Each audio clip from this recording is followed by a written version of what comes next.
Alright, welcome back to the Daniel Generation, and today we're going to jump straight into Haggai chapter 1, and we're going to start reading from verse 2. Alright, Haggai chapter 1, verse 2 says, "Thus says the Lord of hosts, these people says, this time has not come, even the time for the house of the Lord to be rebuilt." And to give you some context here, God's talking to Israel, and he's using the term "this people" because he doesn't recognize them as his people anymore. He doesn't want to associate them as they are right now as his people because they're not acting like it. They're not cooperating like it. These people are a stranger to him. He doesn't understand what they're doing. He doesn't know who they are, right? But they say it is not time, or the time has not come, even the time for the house of the Lord to be rebuilt.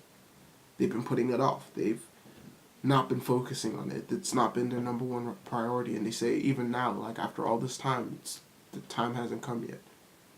Then the word of the Lord came by Haggai the prophet, saying, "Is it time for you yourselves to dwell in your paneled houses, while this house lies desolate?" These are convicting words. And before we continue, I want to set the tone for you, right? These are convicting words, but it's not just for Israel in this time, at that time that they were in. I feel like this represents kind of what where we at right now as the body of Christ and as the body of believers. I'm not talking everyone individually, but as a whole, we're not really acting like God's people right now. We're not moving like God's people. I wouldn't even recognize it as the same as what was happening in the book of Acts and when the church first got started, because I feel like we've kind of walked down the wrong path, or we've kind of strayed away from what God's original intention for us was. Because where he wants us to focus on loving God and loving people, we've kind of taken the world's approach and making sure we take care of ourselves first and love ourselves and our personal health and everything like that. And we've turned everything to focus more on us than others, like God wants us to. What made us stand out in the book of Acts was how we were focusing on other people, how as the body of believers in the body of Christ, we were out there loving others and focusing on others, and it wasn't about how much we could achieve and how much we can gain and how much prosperity we can add to ourselves and how many riches. No, they were giving out freely, and they were handing things out to if you had extra, you gave that extra to someone who didn't have, or didn't have as much, or didn't have enough to meet their needs. And there was that level of love there. And it wasn't a competition of who could wear the best shoes to church or who could wear the best clothes to church. It wasn't even about that. If you had something and someone did not, you just gave. And it wasn't because of obligation. It wasn't because you had to. It's because you wanted to. It's because you wanted to show that love of God to them. You wanted to just express, because you had so much love inside of you, because you had so much of the Spirit inside of you. And that Spirit just drives you to want to love people. And it didn't really matter how much word you knew. It didn't really matter how much Bible you were able to absorb or how often you attended service. That wasn't even a criteria. It wasn't even in their mindset. They just wanted to get any opportunity they had to love or show the love of God to other people. They wanted to be a part of that. And fellowship became easy. It didn't need to be restricted down to a mandatory everyone comes on Sunday. People were flooding into the church. They were delighted, they were excited when they said, "Let us gather ourselves into the house of God." They wanted to be a part of God. They could attend church or even enter into the house of God every Sunday. It didn't even have to be one particular building. It could be someone's house. It could be in public. They wanted to just fellowship with each other. There was a certain degree of love, right, that was being showcased. And here, if we reflect it into our lives, if we put this in the context of the body of Christ, God's saying, "I don't even recognize my people anymore." Where's the love? How did it dilute to this level of Christianity? Where was the love that we started with?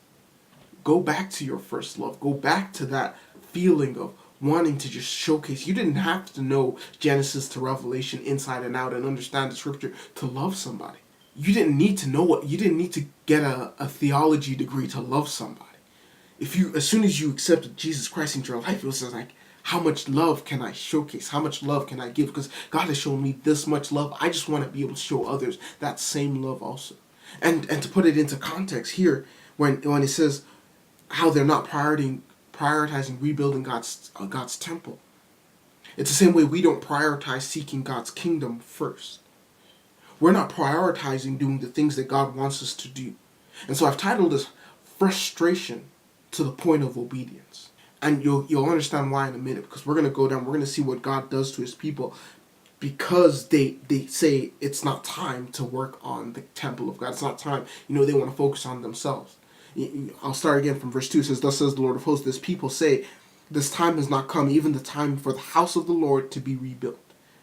Then the word of the Lord came by Haggai the prophet, saying, Is it time for you yourselves to dwell in your paneled houses while this house lies desolate?" We focus so much on our own houses and our own well-being and our own immediate family, and yet we allow the body of Christ to just disintegrate and just to fall apart and just to lie desolate, not showcasing the love of God anymore the way we ought to. But we justify that by saying we're taking care of our own houses first. We can't help the body of Christ if we can't even take care of ourselves. And so with that mentality in verse 5, God asks you, "Now thus therefore says the Lord of hosts, consider your ways." Look at what you're doing. Think about what's happening here.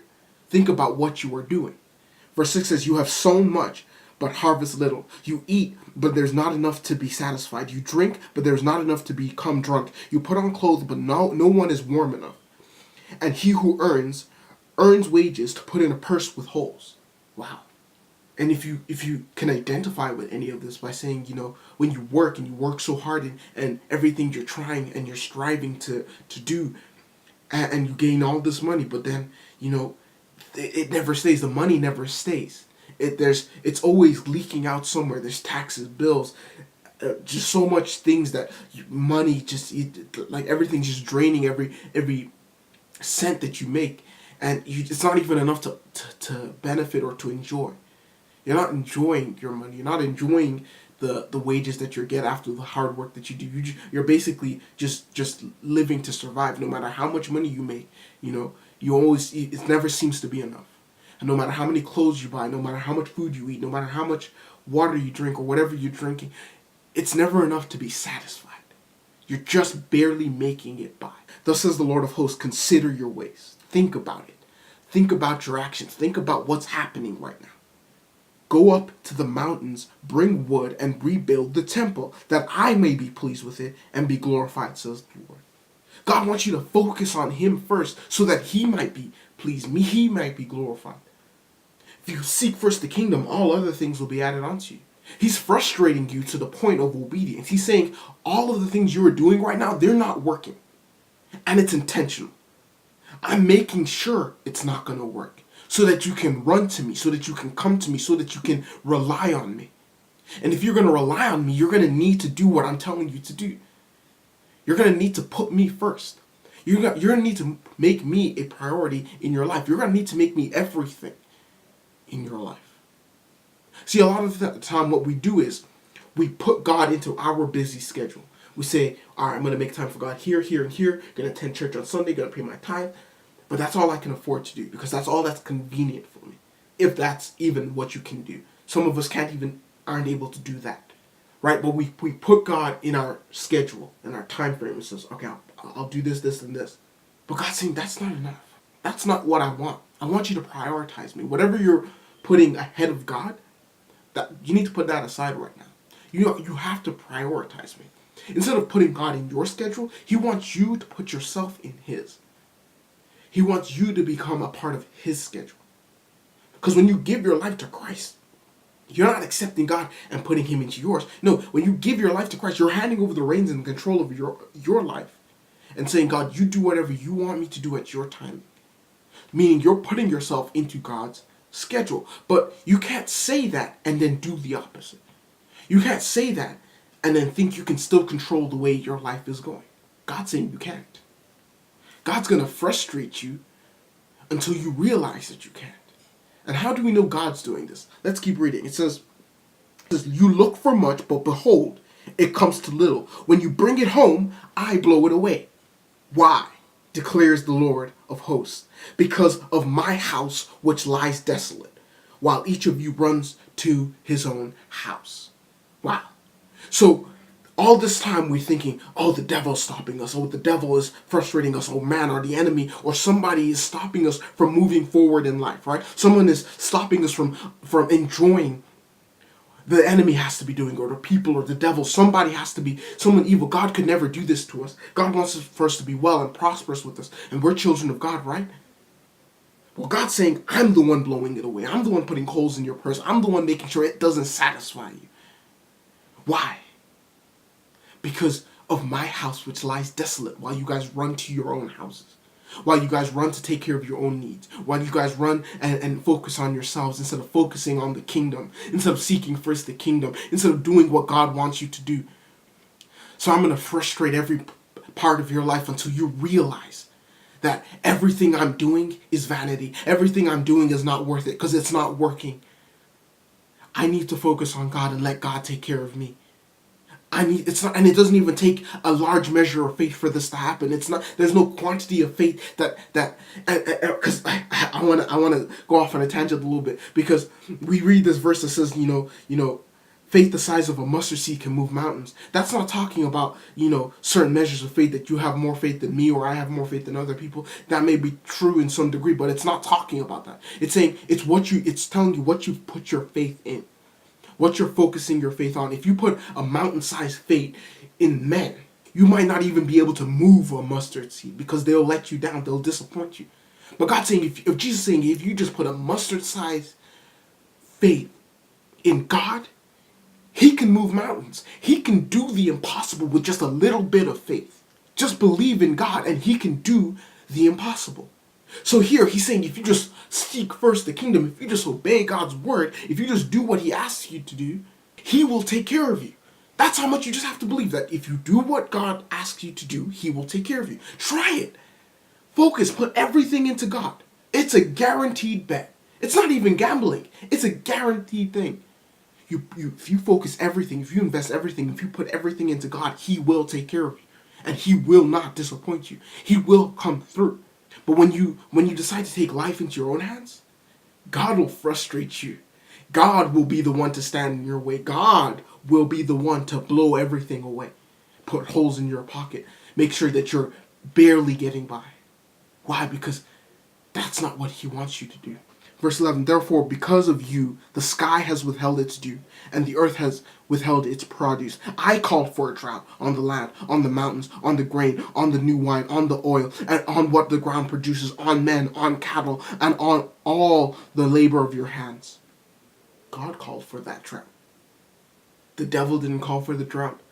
Human beings didn't call for the drought. God called for the drought. The things that are, if you feel like you're in a waiting period right now and nothing's working, or your prayers aren't being answered, or you're pushing and striving for something and it's not working, you're not getting into the college that you want, or you're not passing your school classes or your grades, you're not working in the job that you want to be working at, or you're not getting that promotion, or you're not able to meet your bills, or you're not able to provide for your family, you're not able to do this, that, and the other, you're not able to go on holidays when you want to, you're not able to take that break, you're not able to relax, you're not able to put gas in your car, buy milk for your children, you can't do so many things because God is restricting it.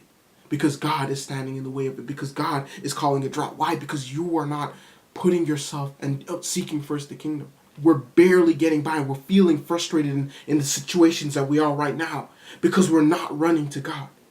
Obedience. Try it. Try it. Not for my benefit, but for yours.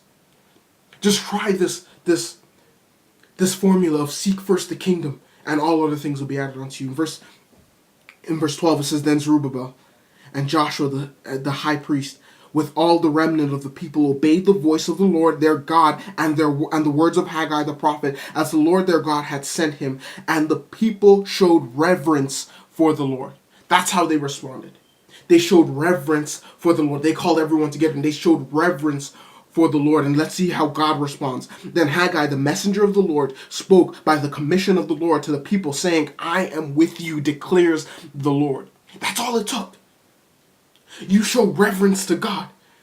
You reconcile back onto Him, and you give Him the attention He deserves.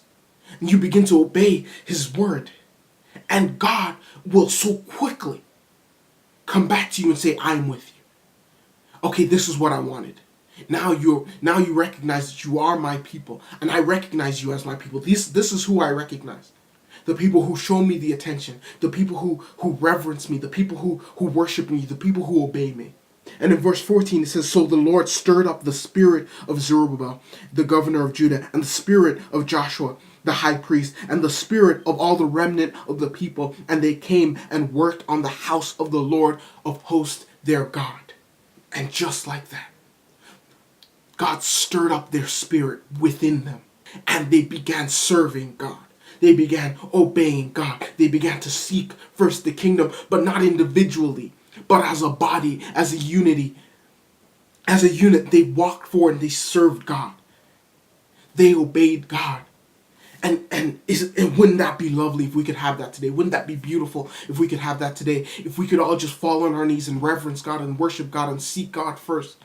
And watch how God will stir up the spirit within us, and we be able to work as one, and work as one body, and work as one unit, and work as the body of Christ to fulfill a task, to fulfill a goal, to meet the needs, to love people, because that's what he commands us to do, to love God and to love people.